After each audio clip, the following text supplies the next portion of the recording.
क्षेत्र राजनीतिक हो या प्रशासनिक, फिल्म जगत हो या सामाजिक, बंधन समाचार के माध्यम से हर क्षेत्र से जुड़े लोगों को आपसे मिलाने के लिए हम लेकर आते हैं हमारा प्रोग्राम रूबरू, और हम देते हैं आपके हर सवालों के जवाब। तो देखते रहिए रूबरू। नमस्कार दर्शकों, बंधन समाचार में मैं हूं आपके साथ ऋचा वर्मा, और बंधन समाचार के रूबरू में आज हमारे साथ स्टूडियो में मौजूद हैं नेहटौर के वीके इंटरनेशनल स्कूल के एडमिनिस्ट्रेटर राकेश चमोली जी। तो आइए जानते हैं उनसे उनके बारे में। नमस्कार सर। नमस्ते ऋचा जी, आपका बहुत बहुत स्वागत हमारे स्टूडियो में। धन्यवाद। तो सर, सबसे पहले आप हमारे दर्शकों को बताइए कि आप कहाँ के रहने वाले हैं और धामपुर में आपको कितना समय हो चुका है। ऋचा जी, मूलभूत रूप से हमारा परिवार पौड़ी गढ़वाल उत्तराखंड से संबंधित है। हमारे पूर्वज कभी जिला चमोली में रहा करते थे, इसीलिए हमारा सरनेम चमोली है। मैं धामपुर में मेरा आगमन सन 1981 में हुआ, इसलिए मैं लगभग पिछले 41 वर्षों से धामपुर वासी हूँ। जी, तो सर जैसे आपने बताया कि आप पौड़ी गढ़वाल से हैं, तो आपके परिवार में और कौन कौन है? ऋचा जी, परिवार में बड़े भाई भाभी जी लखनऊ में स्थापित हैं। उनके दोनों संतानें यूएस में हैं।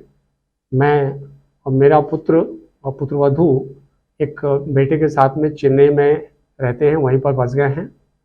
मुझसे दो छोटे भाई मेरे साथ में रहते हैं परिवार के साथ में, और मेरी तीनों बहनें कानपुर, देहरादून और सबसे छोटी बहन कनाडा में अपने परिवार के साथ में सुखी रूप से रहते हैं। जी, बहुत अच्छी बात है सर। तो जैसे कि आपने अभी बताया पौड़ी गढ़वाल से हैं और धामपुर में आप शुरू में आए, तो धामपुर में आप किस सिलसिले में आए थे और धामपुर में आपने शुरुआती दौर में खुद को कैसे स्टेब्लिश किया? मेरा धामपुर आगमन मात्र एक संयोग है। चांदपुर के आगे एक जगह है मंडी धनौरा, वहाँ पर हमारा काफ़ी लंबा चौड़ा फार्म था। तो मैंने 3 वर्ष लगभग 77 से 80 तक और लगभग 81 तक मैंने फार्म की देखभाल की, और सन 81 में फार्म बेच दिया। तो यहाँ पर हमारे चाचा जी पीएससी में कार्यरत थे। उन्होंने मुझसे कहा कि धामपुर आइए, देखिए वहाँ पर रहने का स्कोप अच्छा लगता हो। तो मैंने धामपुर को बिजनेस के रूप में एक उभरता हुआ नगर पाया। तो मैंने यहाँ पर आरसी हार्डवेयर के नाम से एक बिजनेस इस्टेब्लिश किया, जिसे मैं और मेरे छोटे भाई मैनेज करते थे। उसी बीच में सन 1984 में मैंने धामपुर में एक coaching centre new light English coaching centre के नाम से स्थापित किया, जो जिले बिजनौर के प्रारंभिक कोचिंग सेंटर्स में से एक रहा। और सन 84 में ही मैंने धामपुर में भारतीय जनता युवा मोर्चे का मैं अध्यक्ष के रूप में मैं यहाँ पर शामिल हुआ राजनीति में, और इसी तरह से मैं धामपुर में इस्टेब्लिश हो गया। जी, तो जैसे अभी आपने बताया कि आपके फैमिली मेंबर्स कहाँ कहाँ पे रहते हैं, तो आपके फादर क्या करते थे? हमारा सवाल ही है आपसे। मेरे पिताजी customs and central cell department में सुपरिटेंडेंट के पद पर कार्यरत थे, और वो सन 84 में चंदौसी से उन्होंने रिटायरमेंट लिया। जी, तो जैसे कि आपके फादर गवर्नमेंट सर्विस में थे, तो आपने कभी गवर्नमेंट जॉब की कोशिश क्यों नहीं की? ऋचा जी, आपने बहुत अच्छा सवाल पूछा। सन 1975 में सबसे पहले गढ़वाल यूनिवर्सिटी का सेशन शुरू हुआ, और उसी वर्ष मुझको वहाँ इतिहास विभाग में एडहॉक के रूप में नियुक्ति हुई, लेकिन मैं अपनी उस नियुक्ति को कंटिन्यू नहीं कर पाया। सन 1976 में कस्टम सेंट्रल एक्साइज डिपार्टमेंट का आखिरी डिपार्टमेंट एग्ज़ाम हुआ, जिस रिटन एग्ज़ाम को मैंने पास किया, लेकिन मैं भूलवश या कहें कि अपनी ज़िदवश मैं इंटरव्यू में नहीं जा पाया, क्योंकि मुझ समय आईएएस की कोचिंग की तैयारी दिल्ली में कर रहा था। मुझे उसका आज तक भी दुख है कि मैंने वो चांस मिस किया। उसी वर्ष धामपुर सीआरपीएफ में एक अधिकारी पद की नियुक्ति को भी मैंने तिलांजलि दे दी, लेकिन मुझे इसका कोई अफसोस नहीं है, क्योंकि मैं जानता हूँ जीवन चलने का नाम। जी, तो जैसे सर शिक्षा के क्षेत्र के अलावा आपका नाम समाज सेवा, राजनीति में काफ़ी जाना जाता है, जैसे भी आपने बताया, तो उसके कुछ उपलब्धि हमारे दर्शकों को बताइए। ऋचा जी, मेरा विश्वास है कि हम जिस समाज में रहते हैं, हमें उस समाज की किसी न किसी रूप में सेवा करते रहना चाहिए। इसी श्रृंखला में मैंने धामपुर में अनेकों सामाजिक संस्थाओं में भाग लिया। लगभग 1 दर्जन से अधिक संस्थाओं में मैं सदस्य और पदाधिकारी के रूप में रहा। सवेरा संस्था में सदस्य के रूप में, ब्राह्मण सांस्कृतिक संस्था में सचिव के रूप में और उत्तराखंड सांस्कृतिक संस्था के अध्यक्ष के रूप में मैंने समाज सेवा के अनेक कार्य किए।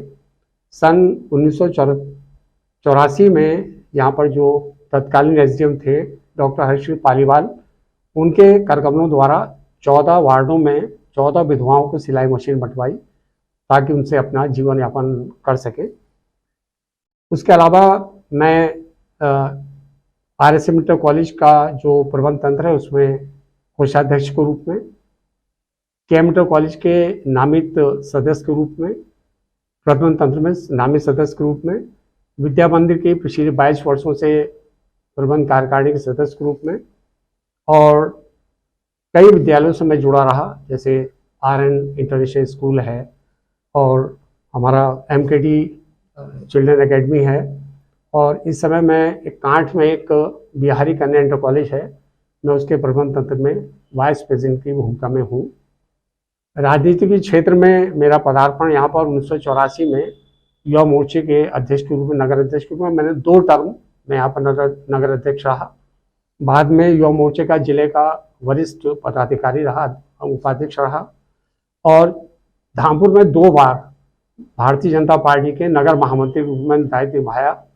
मीडिया प्रभारी के रूप में चेतन चौहान जी और दूसरे कार्यक्रमों में उनके साथ रहा और इस तरह से मैंने सन 1984 लेकर 2005 तक सक्रिय सदस्य के रूप में पार्टी को बल और मजबूती देने में पूर्ण सहयोग और योगदान दिया। जी, बहुत अच्छी बात है सर।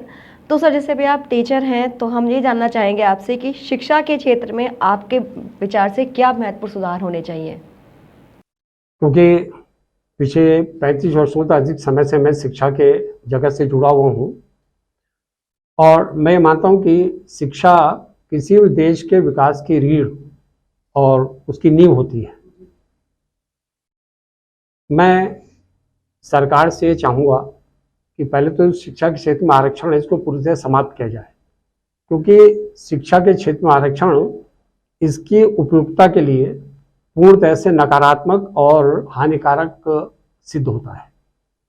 साथ में मैं ये भी चाहूँगा कि जिले से लेकर देश के जो हमारे कॉम्पिटिशन्स होते हैं, चाहे वो एजुकेशन हो चाहे दूसरे हो, उसमें जो टॉपर आए उन्हें सरकार की ओर से अपनी रुचि के अनुसार किसी भी क्षेत्र में जाने की बिल्कुल स्वायत्तता होनी चाहिए। उनके लिए बिल्कुल ये सीट फ्री होनी चाहिए, क्योंकि वो इस तरह से हमारे देश के उन्नति में, प्रगति में महत्वपूर्ण भूमिका अदाएंगे।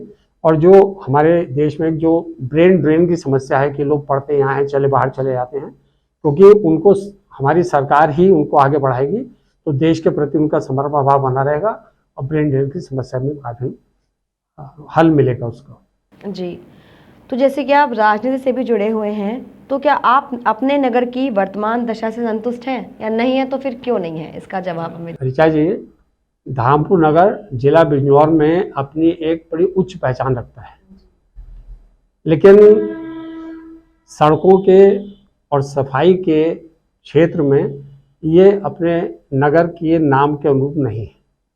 हम जब सड़कों की दशा देखते हैं और सड़कों के किनारे जो हमारे ये कूड़ेदान रखे जाते हैं, सड़कों के किनारे जो आने जाने राहगीरों के जो पानी की व्यवस्था है, इसकी कमी बहुत खलती है।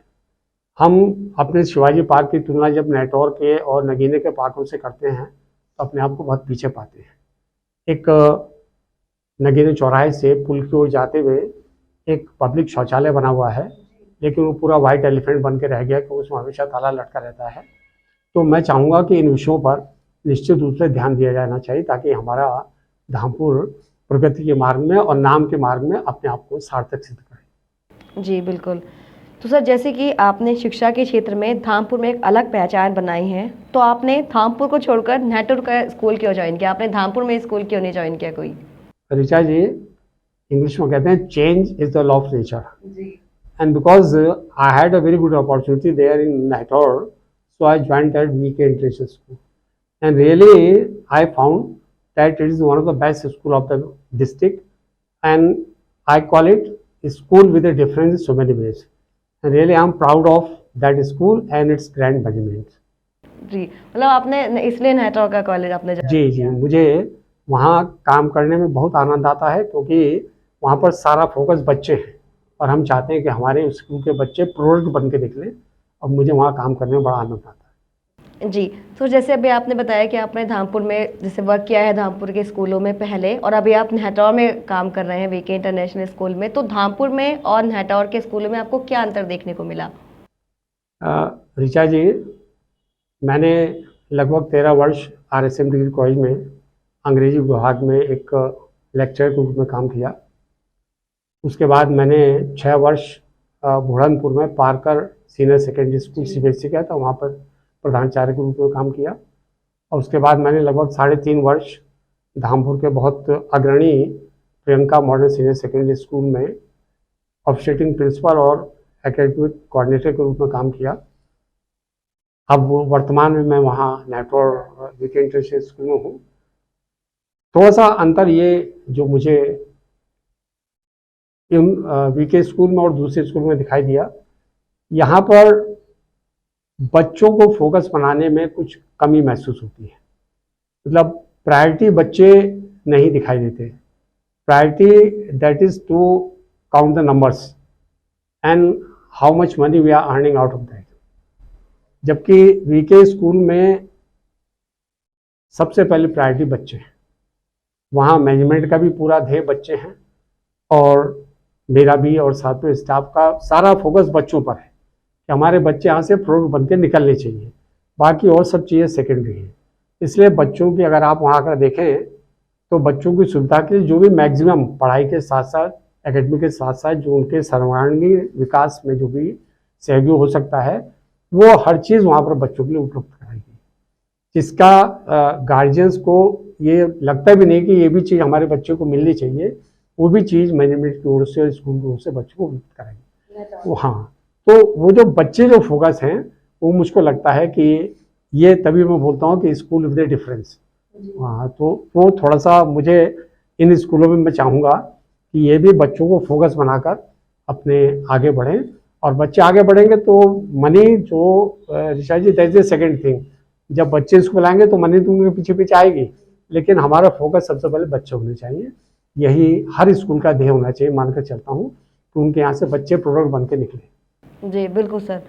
तो सर शिक्षा को लेकर भविष्य में आपकी क्या क्या योजनाएं हैं? योजनाएं तो ऋचा जी बहुत हैं, लेकिन हम जितना चाहते हैं या मैं कहता हूँ ईश्वर हमको शक्ति दे अपनी उन जो पॉजिटिव हमारी थिंकिंग है उसको पूरा करने में।